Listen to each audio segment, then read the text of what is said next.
Le Figaro fête ses 200 ans. Du 14 au 16 janvier, Le Figaro retracera 2 siècles d'histoire à travers une exposition exceptionnelle sous la nef du Grand Palais. Archives, images inédites, débats et émissions spéciales. Le Figaro, 200 ans de liberté. Un événement unique, gratuit et ouvert à tous. Programmes et réservations sur lefigaro.fr. L'éditorial du Figaro. Passion administrative par Gaëtan de Capelle. Même les nostalgiques des années Mitterrand n'en demandaient pas tant. Dans la folie parlementaire du moment, la gauche, avec la complicité du RN, leur a offert un remake de 1981 avec la nationalisation d'Arcelor comme un Noël avant l'heure.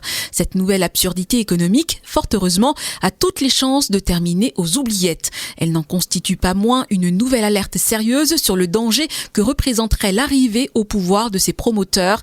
45 ans après le fiasco de l'aventure socialiste, qui peut croire une minute qu'un groupe industriel aux mains de l'État se porterait aujourd'hui soudainement mieux ? Les difficultés d'Arcelor sont avant tout celles de l'acier européen, soumis à la concurrence des Chinois qui déversent leur surproduction chez nous à prix cassé. Plutôt qu'entretenir l'illusion d'un sauvetage qui n'a pas lieu d'être sur deniers publics, mieux vaudrait dépenser son énergie à convaincre Bruxelles d'agir plus promptement. Le malheur veut qu'il existe chez nous un mythe de l'État tout-puissant vers qui se tourner à chaque instant. Cette passion administrative se lit aussi dans les effectifs des fonctionnaires qui ne cessent de gonfler. Élus sur une promesse de réduction de 120 000 agents, Emmanuel Macron en laissera 200 000 de plus en partant. Une fois encore, on nous dira que la France a besoin de policiers et de personnel soignant, ce qui est exact, mais un peu court. Ni la numérisation des services publics, qui conduit les administrés à effectuer eux-mêmes la quasi-totalité de leurs démarches, ni la généralisation de l'intelligence artificielle ne freine la marche en avant de la cohorte de la pure administration.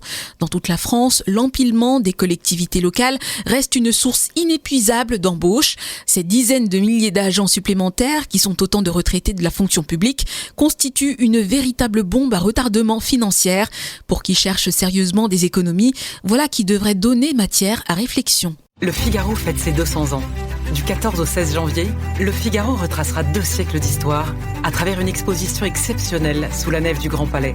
Archives, images inédites, débats et émissions spéciales. Le Figaro, 200 ans de liberté. Un événement unique, gratuit et ouvert à tous. Programmes et réservations sur lefigaro.fr.